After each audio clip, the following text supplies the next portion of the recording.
Run it back, nation. What is good? It is your boy DJ Swood, running back Philly. No frauds, no fanboys, no intros. The only fraud today is my internet. I just tried to do the lunchtime live 3 different times, and it didn't work because my Comcast internet is running at 5 megabytes per second, and I have to figure out why. But I had some things that I wanted to say. I had to delete all those streams because there was an intro and a 13-minute video. It was all jacked up. It was lagging like crazy, whatever. Nobody cares. Get it done, Eastwood. We don't care. So we're on the phone. We're just posting a video for you guys before the Sixers-Celtics game. I'm excited for this tonight. And I hope you are too, and I hope you watch it with me on Playback TV. Get the app, get the Playback TV app, join Run It Back Philly on there, and we're going to watch the game together tonight, Sixers and Celtics, so make sure you do that. Listen, I hate the Boston Celtics more than anything in the world. I might hate the Boston Celtics more than I hate the Dallas Cowboys. I've hated them ever since the early 2000s. Ever since the Paul Pierce, Antoine Walker era. I hate them. And now they've been taking us out in the playoffs for a couple of years in a row, and it's even more reason to hate them. It is nice that this early in the season, you get a game like this where you're really going to be able to assess the team. You know what I'm saying? That both teams are healthy. Both teams are 5-1. Both teams are in the top 10 in the NBA in a lot of different categories. I went through all the stats, and I was going to go through all the comparison stats on the live that didn't work, but I'll try to just sum it up here for you. Really, in all different team stats, looking at the Celtics versus Sixers, through 6 games of the season, they are both very similar. They're similar in defensive rating. They're similar in paint.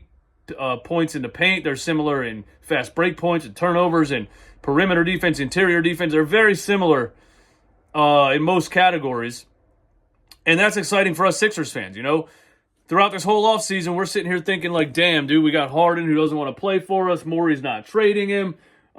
This season's going to suck, whatever. We got a new system. And it turns out the Nick Nurse effect, at least so far through the season, has been great for us. The Sixers are 5-1, and they're right up there in the conversation with the Boston Celtics, and we only lost to the Bucks by 1 point, and the referees, jerked off Damian Lillard the whole game, so that one doesn't even really count, if you ask me. This is our first real test of the season, and I'm very excited for it. For the Sixers to be 5-1 right now, battling the 5-1 Boston Celtics, the 7th game of the season, is just it's a pleasant surprise for all of us. And this is fun. And I don't remember a regular season matchup this anticipated for a long time. So I'm excited for it.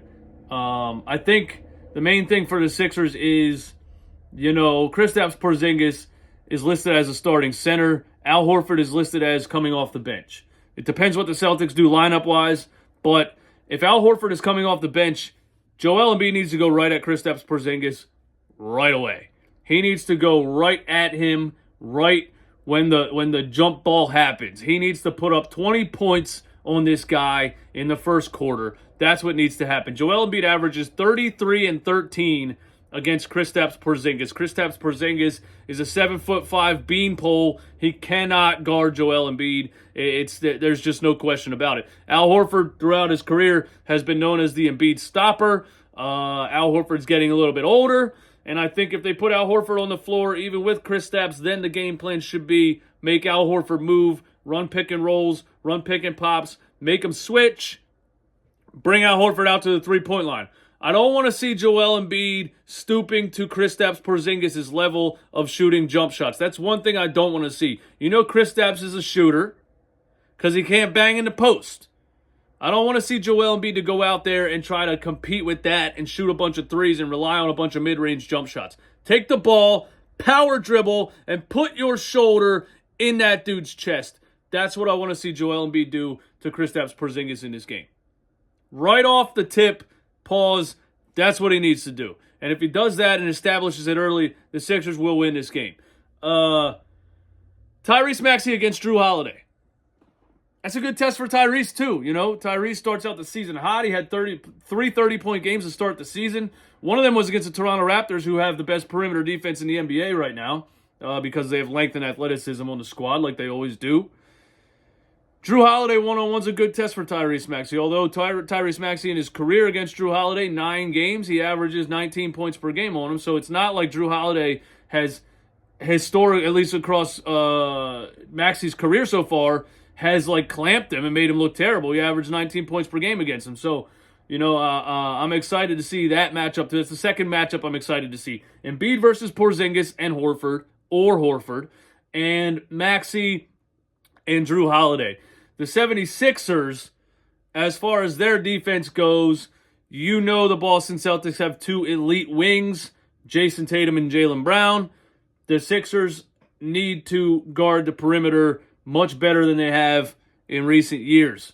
And they've been guarding the perimeter much better than they have in recent years this season because they have a coach who's running them through actual defensive rotations and communications and making them do it over and over again until they do it right. That's called repetition, and that's called practicing. So the Sixers have a team that is finally practicing, and it's showing on the court. So, hopefully the Sixers keep up their perimeter defense tonight against Tatum and Brown. DeAnthony Melton out there. We'll see what Kelly Oubre looks like perimeter-wise, defensively. Tobias Harris. I'm looking forward to it. Kelly Oubre is still listed as being in the starting lineup.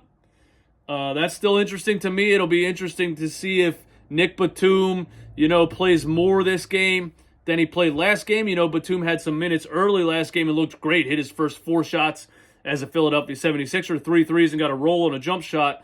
I think I would like Batum to end up in the starting lineup and Kelly Oubre to go back to coming off the bench. I just think Kelly Oubre is perfect off of the bench. You know what I'm saying? That's definitely something that I want to see. As far as the bench goes, if you compare both benches, both teams are about 25 points per game from their benches respectively. So the 76ers are, at least this far in the season, no longer in the bottom tier of the NBA in bench contribution. So hopefully that keeps up. Everything has looked great so far for the Sixers with a new coach and a new system, new energy. Players are just buying in and playing hard every night, and it's wonderful to see. The only thing that you could say is they've played all losing teams outside of the Bucks. The only teams they've beat are below 500 teams. So this is it. What the Sixers do tonight against the Boston Celtics will tell us a lot moving forward.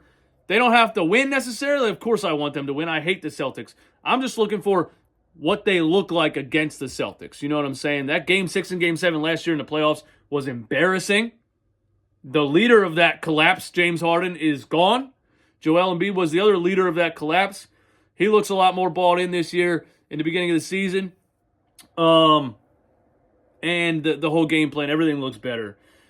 If the Sixers put up a fight and both teams play good and play hard and say the Celtics pull it out at the end in a game-winning shot or it comes down to the wire, it's not going to be like, oh, look, we beat a bunch of bad teams and then we lost to the Celtics, we still suck. People will say that. But realistically, that will still be a good thing. I'm just looking for what they look like against top competition. And if they win, if the Sixers win this game against the Boston Celtics tonight, because you've seen me overhyping the hell out of this team just based on what I've seen the first couple of games against some bad teams, based on how they're playing, how they're taking care of these bad teams. They're not going down to the wire with the Wizards and the Raptors. They're beating these teams convincingly like a good team should, which is why I think they are much better than last season. If they beat the Celtics tonight, I will be completely unbearable on all social media apps. Boston Celtics fans will have to turn off their phones and wait till next week or some shit, because I'm going to be irate. Anyway, that's all I had, man. Hit the like button. Subscribe, turn on your notification bell, put something in the comments. I'm out.